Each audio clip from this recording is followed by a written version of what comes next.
Everyone, আমার mini ব্লগে তোমাদেরকে অনেক ওয়েলকাম। আর আজকের মিনি ব্লগটা আমার কাছে একদমই অন্যরকম, কারণ এই ক্যাফেটা একদম নতুন আর আমি এই ক্যাফেটাই আরে দেখবো আর কেমন তোমাদের সঙ্গে সবটাই শেয়ার করব। ক্যাফেটার বাইরেটা ঠিক যতটা সুন্দর, ভেতরটাও ঠিক ততটা সুন্দর। এখানকার স্টাফেদের ব্যবহারও খুব ভালো। পার্সোনালি আমার খুব ভালো লেগেছে। তোমরা গেলে এখানে ঠিক বুঝতে পারবে জায়গাটা ঠিক কতটা সুন্দর। আর আমার তো খুবই ভালো লাগছিল এরকম একটা সুন্দর জায়গায় বান্ধবীর সাথে বসে বসে গল্প করতে। তো আমরা সেটাই করছিলাম। এবার এখানে ফটো রিলস করতে ব্যস্ত। আমি আর পূজা এখানে ফটো আর রিলস করে নিয়ে এখন একটু বসে আছি। আর আমাদের এখানে দুজনের গসিপ একটাই, সেটা হচ্ছে আমার বান্ধবী মানে রিঙ্কু আসার কথা ছিল কিন্তু ও আসলো না, যার জন্য তো আসতে পারিনি। খারাপ, ও আসলে আরোই। আর আমি আর পূজা এখানে বসে গল্প করছিলাম। অনেক দিন পরে বেরোতে পেরে ভীষণ ভালো লাগছিল। বাড়িতে সবসময় একা একা থাকতে থাকতে এতটাই বোর ফিল হয়। প্রায় 1 মাস পরে বরকে অনেক রিকোয়েস্ট করার পরেও আমাকে নিয়ে এসছে।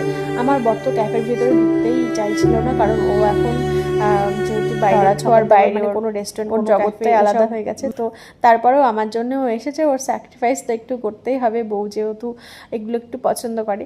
যাই হোক, আমি আর পূজা এখানে দুটো কফি অর্ডার করে নিয়েছিলাম। আর এখানে কফিটা ভীষণ সুন্দর, আমার তো ভীষণ ভালো লেগেছে এখানকার খাবার দাবার। তোমরা এখানে এসে ট্রাই করতে পারো। ফুলিয়া সবুজপল্লীর এখানে আদিরা।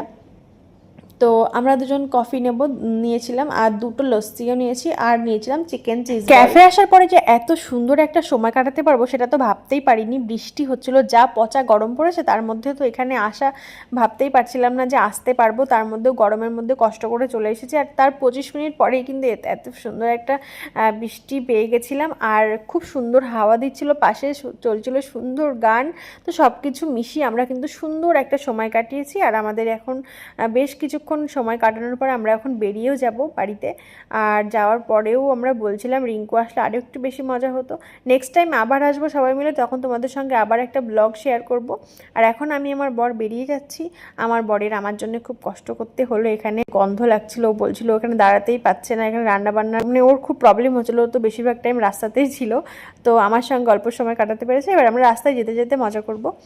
তো খুব ভালো লাগছে অনেক দিন পরে বেরিয়ে। আমার মিনি ব্লগটা তোমাদের কেমন লাগলো অবশ্যই জানিও। আর তোমরা যদি এরকম ছোটো ছোটো ব্লগ দেখতে চাও তাহলে অবশ্যই কমেন্টে জানিও। টাটা।